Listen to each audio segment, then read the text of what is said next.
They shoved my face so close to the bars I could feel the tiger's breath on my cheek, hot and rank and full of raw meat, and behind me a bunch of young cops were laughing and filming while their lieutenant pressed a gun to my forehead and said, "Real low. Out here I'm the law and you're just bait." The tiger roared, slammed its body into the cage so hard the steel rattled. Somebody yelled, "Do it, LT, get it on the training reel." And all I could think in that split second, with my knees on burning concrete and my wrists in cuffs, was that if I walked out of that yard alive, those men were never going to sleep right again. My name is Naomi Lewis, former Navy SEAL. And yeah, that happened. They tried to feed me to a tiger in the name of training. Greystone Compound looks official on paper, Claiborne Tactical and Wildlife Response Facility in partnership with Helion Defense. But in real life, it's a concrete yard that feels like the bottom of a frying pan with one black steel cage in the middle and a whole lot of history no one wants to put in the brochure.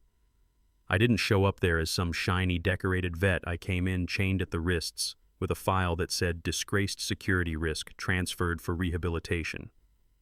What that file didn't say was the part that got me thrown down the stairs of the system in the first place.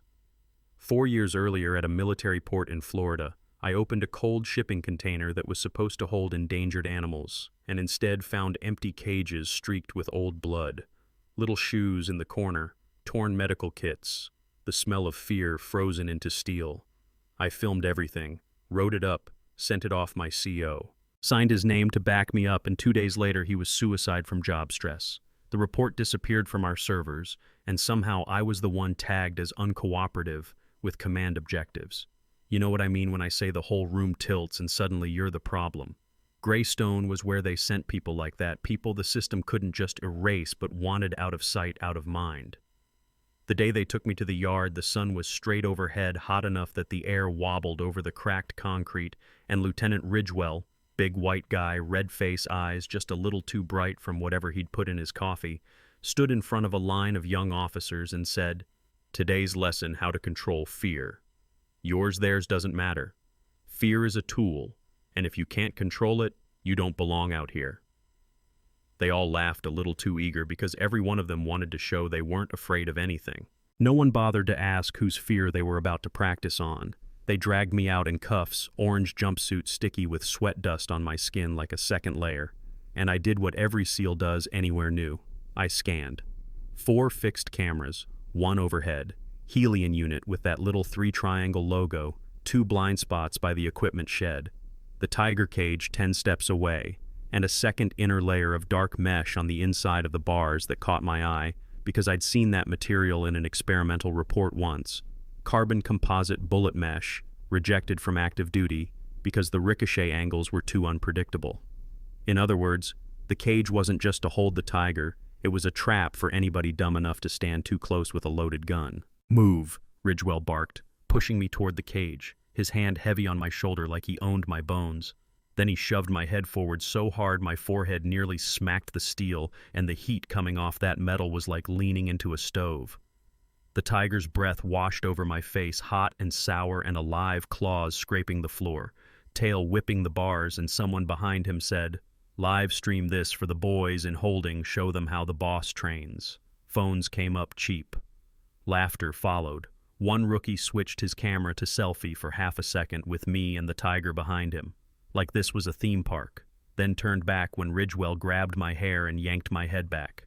"Say it," he hissed, gun hanging by his side for now, voice nice and clear for every mic out there. "Say, I am a threat to society, so these men learn what trash looks like." I stared past him at the mesh at the angle where barrel, steel, and heart would all line up if he raised that weapon just a little too high. "You're standing in the wrong place," I said, voice low, almost casual. "You're right on the ricochet line." He froze for half a beat, then barked a laugh and looked over his shoulder.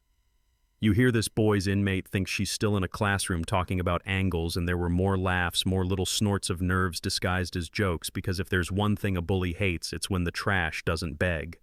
The loudspeaker crackled. Live threat response drill begins. Supervisor Lieutenant Ridgewell, like this was a game show, and he finally lifted the gun, bringing it up slow until the muzzle hovered between my eyes. The yard went quiet in that way where you can hear people breathing, the tiger pacing the whine of a big fan somewhere behind us. "Look down," he growled, letting the words drag. "You don't get to look me in the eye." I didn't move. Sweat slid down his neck into his collar, and one of the rookies coughed and said, "Sir, that mesh, if you fire straight on it, could bounce," and Ridgewell snapped, "You think I don't know my job?" But his grip tightened. Inside my head, everything narrowed to math and timing. Not courage, not bravery, just angles. Distance between muzzle and mesh. Angle of incidence, the tiger's pattern, 4 steps, pause, slam, 4 steps, pause, slam. I waited for the pause. The tiger lunged full body, slam into the bars, roar so loud it felt like it went through my bones. And while everyone flinched backward, this man, this law, jerked forward and pulled the trigger. The shot cracked across the yard. Sparks jumped where muzzle flash met mesh. And then physics did what physics does. The bullet kissed that carbon layer and snapped straight back, burying itself in his shoulder like some invisible hand had yanked it home. He screamed, not like a tough guy, not like a commander, but like a man who just learned the world doesn't bend because he says so. Blood sprayed across my face, his boots, the concrete, the rookies started yelling. Guns came up in a panic, someone shot at the cage and that round bounced too, whining off a post, nearly catching another kid in the cheek, and for a few long seconds no one knew which way death was going to come from. All that training, all that talk about control, gone. I rolled sideways, hands still cuffed, hit the ground hard, but out of the direct lines of fire, and when I looked up I saw it. The body cam on his chest, little red light blinking steady, catching the tiger, the gun, the abuse, the slurs, every second of it. As they hauled me down, pressing my face into the hot concrete knees in my ribs, somebody yelled, "She shot the boss, she made him do it. She's the threat." And another voice whispered, "Camera's still on. Man." And the first guy snapped, "We'll say it malfunctioned. Just shoot her. Get it over with."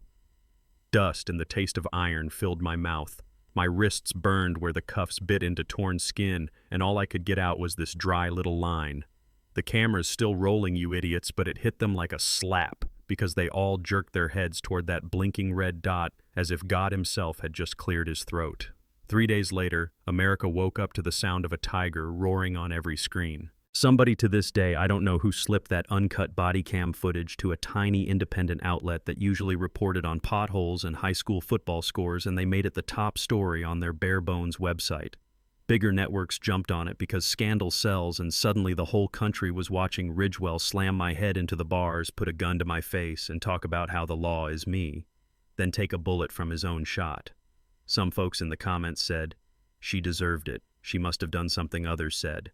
That's not training, that's torture." And the whole time my name was just black female inmate on the banner. No mention of the years I wore a trident on my chest. Inside Greystone, they pulled me into an interrogation room that smelled like bad coffee and bleached lies, and a detective with tired eyes dropped a folder on the table and said, "You planned this, you manipulated him. You knew the bullet would ricochet. That's attempted murder."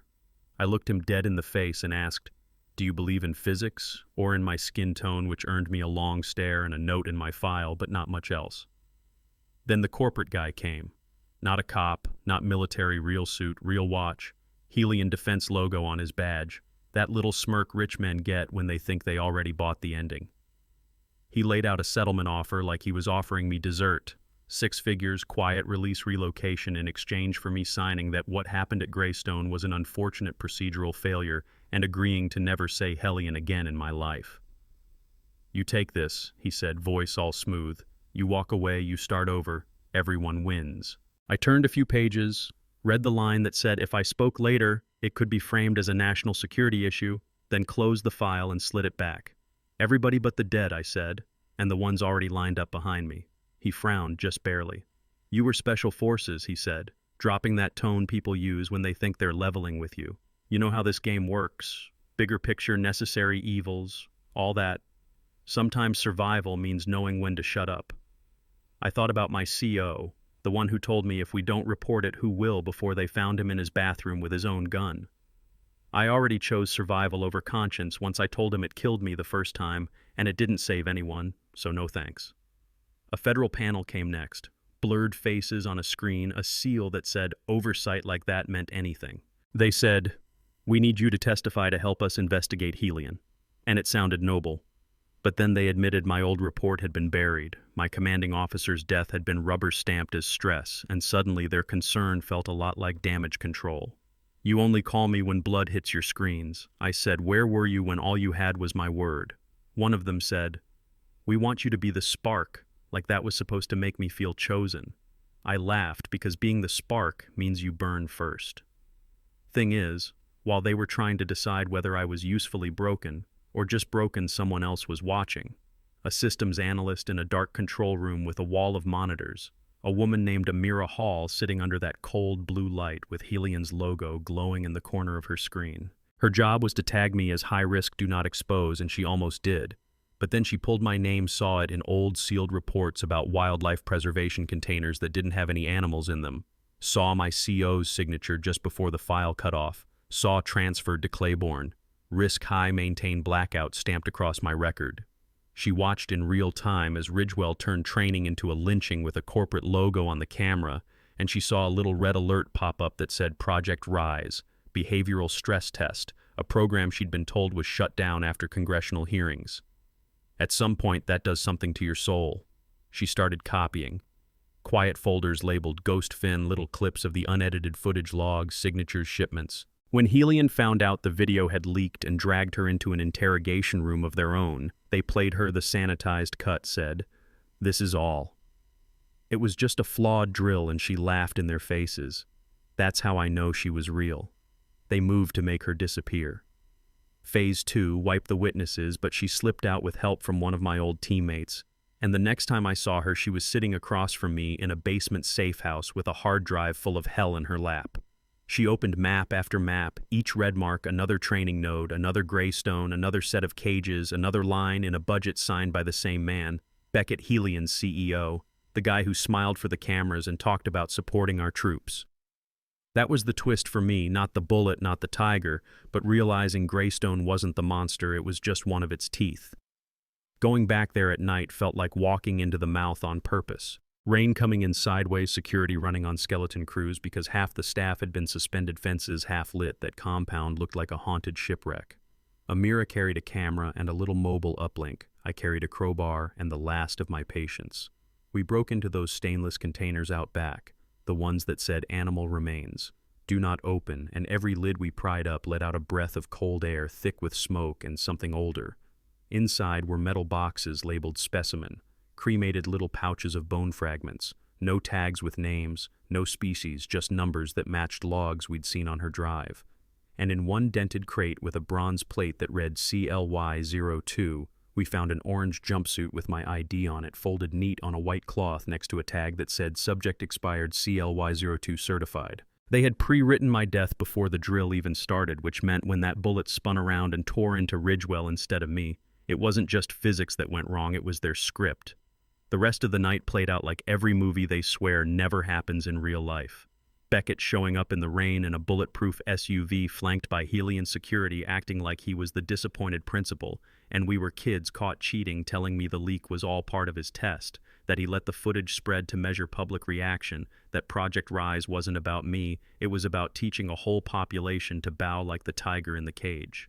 But while he talked, Amira's upload bar crept higher on her screen, 63%, 84%, 100%, as every file we'd brought with us shot across a dozen back channels to every newsroom and archive we could hit. When his guys opened fire and hit a nitrogen-soaked crate, the explosion lit up the Louisiana sky, and for once in this story, I got to walk out of the fire instead of being thrown into it. People saw the containers. They saw Beckett's signature under behavioral simulation stipend for Greystone PD. They saw my so-called expiration tag. They saw senators' names next to Helian stock transfers. The government had to actually move, not just talk, because the anger was too big to spin away. Helian servers went crazy. Some anonymous collective calling itself Rise Leaks started dropping documents every day, and the narrative got away from the people who'd been writing it. Some networks called me a terrorist, some called me a hero. Most days I felt like neither, just tired. In the trial that followed, sitting in that packed courtroom, listening to victims' families read the names of people who'd vanished, listening to Amira break down what she saw from the control room, watching Beckett pretend it was all just scientific risk, until the jury looked at him like they finally recognized the smell of rot. I realized something. Justice in this country doesn't arrive like an eagle. It limps in late, covered in paperwork dragged by people who already lost too much. Beckett got life without parole. A bunch of politicians lost their chairs. Helian became a curse word, and Greystone's yard, the place where I tasted a tiger's breath with a gun on my head, got turned into the Naomi Lewis Center for Justice and Wildlife with kids running drills on documenting abuse instead of carrying it out. They put up a statue there, me staring toward the trees, hand on a beam of brass light, and I argued with them about it because I don't need a statue, the dead need names, but the sculptor, an old black man with calloused hands, said, "This is for the kids so they don't forget it was real," and I couldn't fight him on that. On the day of the opening, after the speeches and the balloons and the cameras, somebody slipped a plain box onto my desk. Inside was a ring like the one Amira showed me in that basement new engraving on the inside Phase 4, the silent ones. There was a tiny drive in the band, same as before, and when I plugged it in, another map came up: Newtown, fresh red zone, missing people whose faces hadn't hit the news yet, a line in the file in my own handwriting from years ago. When silence spreads to the heart of the country, that's where the real test begins. I stood at the window, watched the kids at the center laughing, the sun catching the words, "Justice doesn't sink," carved into stone, and I felt that old tightness in my chest again, the one I had in the cage when Ridgewell told me he was the law. Because here's the part nobody likes to hear at the end of a story. One trial doesn't fix a culture that thinks fear is a tool, and some lives are just data. We burned one node of the network, that's all. The rest is still out there, quieter, smarter, learning from its mistakes. So yeah, that's my life told as straight as I can tell it. From opening a container full of ghosts, to kneeling in front of a tiger, to watching a bullet teach a man he's not God, to hijacking a signal so the whole country could see what was supposed to stay hidden. Now I want to hear from you. If you had seen that tiger cage video the first time it dropped, be honest, what would you have thought about me? Criminal, troublemaker, soldier, liar. Have you ever watched someone with a badge or a logo on their chest do something that felt wrong in your bones and you stayed quiet or you spoke up and paid for it? Do you think people like Beckett are just a few bad apples, or is the whole system wired to reward that kind of cruelty until something blows up on camera? Tell me where you're watching from. Tell me what justice looks like where you live. Tell me if you think I went too far or not. Nearly far enough, because one thing I learned in that cage with a tiger behind me and a gun in front of me is this: silence is never safe, and sooner or later, every bullet that gets fired in the dark comes looking for a home.